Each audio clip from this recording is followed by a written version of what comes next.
నమస్కారం. మాగల్ఫ్ న్యూస్ కి స్వాగతం. ప్రతిరోజు 6 దేశాల తాజా వార్తలు మీకు అందించబడుతున్నాయి.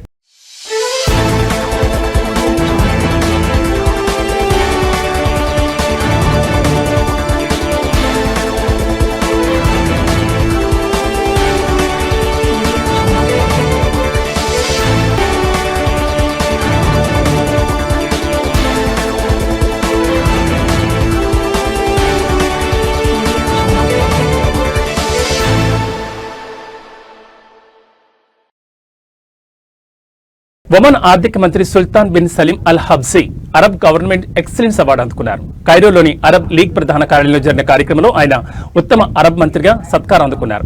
ఈ అరుదైన గౌరవం సుల్తాన్ హైతమ్ బిన్ తారిక్ నాయకత్వంలో ఒమన్ ప్రభుత్వ రంగంలో సాధించిన మెరుగైన పనితీరును ప్రతిబింబిస్తోందని ఈ సందర్భంగా అల్ హబ్సీ తెలిపారు. ఈ గుర్తింపు తమ బాధ్యతను రెట్టింపు చేస్తుందన్నారు. వినూత్నమైన భవిష్యత్తు నిర్మించడానికి అదే సమయంలో అరబ్ దేశాలతో మరింత సహకారానికి దోహదపడుతుందని వెల్లడించారు.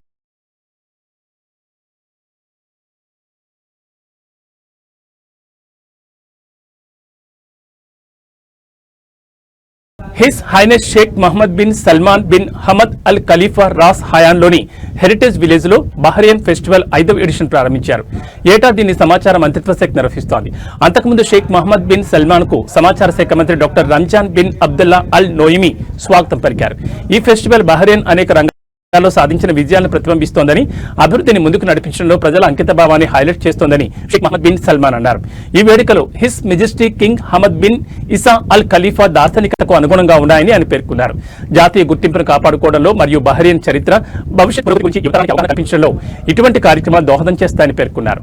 అనంతరం సాంస్కృతిక వారసత్వ ప్రదర్శనలు, సాంప్రదాయ చేతి పనులు మరియు స్థానిక ఉత్పత్తులను ప్రదర్శించే మార్కెట్ను సందర్శించారు. ఈ సంవత్సరం డిసెంబర్ 28 వరకు ఫెస్టివల్ జరుగుతుంది. ఇంటరాక్టివ్ సెషన్లు, వారసత్వ వర్క్షాప్ మరియు కుండలు, సాంప్రదాయ ఓడ నమూనా నిర్మాణం, వస్త్ర పనులు శిక్షణ సెషన్లను నిర్వహిస్తున్నారు.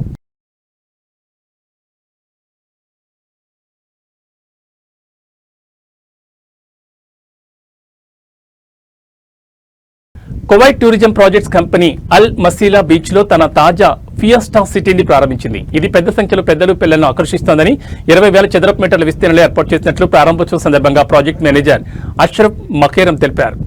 ఫియాస్టా సిటీలో 5 విభిన్న జోన్లున్నాయని, వీటిలో ఆర్ట్స్ ఏరియాతో పాటు dinosaur world, sports zone, daily exhibition నిర్వహించే ఓపెన్ థియేటర్ మరియు ఒక స్మాల్ సైజ్ జూ సందర్శకులకు మంచి పర్యాటక అనుభవాన్ని అందిస్తాయని పేర్కొన్నారు.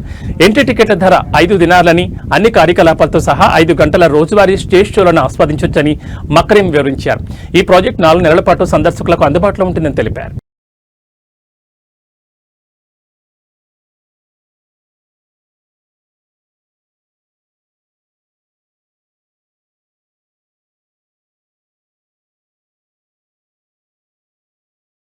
భారత్లో ఇండిగో సంక్షోభం కొనసాగుతోంది. డిసెంబర్ 5 మిడ్ నైట్ వరకు డొమెస్టిక్ సర్వీసులను రద్దు చేసినట్లు ఢిల్లీ, ముంబై ఎయిర్పోర్ట్స్ వెల్లడించాయి. దీంతో దేశీయంగా రాకపోకలను తీవ్రంగా ప్రభావితం చేస్తుందని ట్రావెల్ ఏజెన్సీలు తెలిపాయి. డిసెంబర్ 5న ఢిల్లీ విమానాశ్రయం నుంచి బయలుదేరే ఇండిగో దేశీయ విమానాలు అర్ధరాత్రి వరకు రద్దు చేసినట్లు, అన్ని ఇతర క్వారియర్ల కార్యకలాపాలు షెడ్యూల్ ప్రకారం కొనసాగుతున్నాయని సోషల్ మీడియా ప్లాట్ఫామ్ ఎక్స్ లో ఢిల్లీ ఎయిర్పోర్ట్ తెలిపింది. మరోవైపు ఢిల్లీ విమానాశ్రయం వైద్య సహాయం అవసరమైన ప్రయాణికులు గ్రౌండ్ స్టాఫ్ హెల్ప్ డెస్క్ లేదా T3 డొమెస్టిక్ ఫియర్ ఇంజెక్షన్లోని సెల్ఫ్ మెడికేషన్ రూమ్, T2లోని post security self medication room మరియు T1లోని డిపార్చర్ మెడికల్ సెంటర్లోని వైద్య సిబ్బందిని సంప్రదించాలని సూచించింది. ప్రెస్ ట్రస్ట్ ఆఫ్ ఇండియా ప్రకారం శుక్రవారం సాయంత్రం 6 గంటల వరకు చెన్నై ఎయిర్పోర్ట్ నుంచి బయలుదేరే అన్ని విమానాలను ఇండిగో రద్దు చేసింది. ముంబై ఇంటర్నేషనల్ ఎయిర్పోర్ట్ కూడా డిసెంబర్ 5న 104 వరకు ఇండిగో దేశీయ సర్వీసులను రద్దు చేసినట్లు ప్రకటించింది.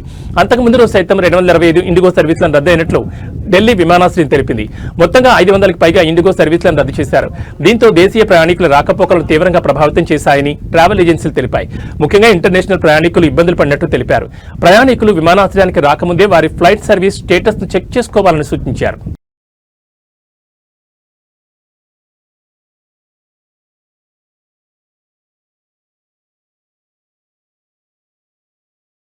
సౌదీలోని పలు ప్రాంతాలలో ఉరుములతో కూడిన వర్షాలు కురుస్తాయని, ఇవి డిసెంబర్ 6 నుంచి డిసెంబర్ 11 వరకు కొనసాగుతాయని నేషనల్ సెంటర్ ఫర్ మెటీరియాలజీ వెల్లడించింది. అసిర్, అల్ బహా, మక్కా, మదీనా, తబుక్, హైల్, కాసిం, జార్జాన్, అల్ జౌఫ్ ఉత్తర సరిహద్దులు, రియాద్ మరియు తూర్పు ప్రావిన్స్ ప్రాంతాల్లో ఉరుములతో కొన్ని వర్షాలు కురిసే అవకాశం ఉందని పేర్కొంది. అదే సమయంలో దుమ్ము, తుఫాన్లకు కారణమయ్యే చురుకైన డౌన్ ట్రాప్లు, కొన్ని ప్రాంతాల్లో వడగళ్లు, ఎర్ర సముద్రం మరియు అరేబియా గల్ఫ్లలో అధిక అలల తీవ్రత ఉంటుందని తెలిపింది. భారీ వర్షపాతం కారణంగా లోయలు మరియు లోతట్టు ప్రాంతాల్లో ఆకస్మిక వరదలు సంభవించే ప్రమాదం ఉందని హెచ్చరించింది. వాతావరణ అప్డేట్లను నిరంతరం చెక్ చేసుకోవాలని, ప్రయాణం సమయంలో జాగ్రత్తగా ఉండాలని సూచించింది. వాతావరణ కేంద్రం వెబ్సైట్, సోషల్ మీడియా ఛానళ్లు మరియు అన్వా యాప్ నుండి అధికారిక సమాచారాన్ని మాత్రమే ఫాలో కావాలని కోరింది.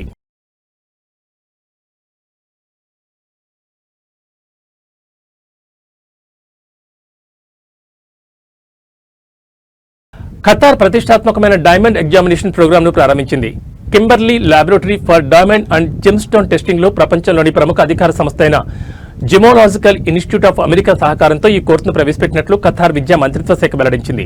మంత్రిత్వ శాఖ అనుమతి ఉన్న జెమ్స్టోన్స్ విజువల్ ఆర్ట్స్ సెంటర్ అందించే ఈ ప్రొఫెషనల్ వృత్తి విద్య కోర్సును పూర్తి చేయడం ద్వారా డైమండ్ టెస్టింగ్ లో నిపుణులుగా స్థిరపడొచ్చని తెలిపింది. ఖతార్ జీసీసీలో ఈ తరహా కోర్సు ప్రారంభించడం ఇదే మొదటిసారని విద్యా సేవల కేంద్రాల విభాగం డైరెక్టర్ ఎమాన్ అల్ నుజుమి తెలిపారు. ఇలాంటి ప్రత్యేకమైన కార్యక్రమాలు ప్రొఫెషనల్స్ కు కేంద్రంగా ఖతార్ను నిలుపుతుందని, అధిక నైపుణ్యం అవసరమయ్యే రంగాల్లో ప్రత్యేక శిక్షణ కోరుకునే వారికి ఖతార్ గమ్యస్థానంగా మారుతుందని పేర్కొన్నారు. ప్రసిద్ధ అమెరికన్, బెల్జియన్ మరియు స్విస్ సంస్థలతో సహకార ప్రోగ్రాంపై విశ్వాసాన్ని పెంచుతుందని అన్నారు. ఇది ఇప్పటికే పెట్టుబడిదారుల ఆసక్తిని ఆకర్షించిందని అల్ నుయిమి తెలిపారు. ఖతార్ ఆర్థిక స్థిరత్వానికి మద్దతిచ్చేలా యువతలో వృత్తిపరమైన నైపుణ్యాన్ని ప్రోత్సహించే అధిక నాణ్యత గల ప్రత్యేక శిక్షణ కార్యక్రమాలను ప్రోత్సహించడంలో మంత్రిత్వ శాఖ ముందు వరుసలో ఉంటుందని అల్ నుయిమి స్పష్టం చేశారు.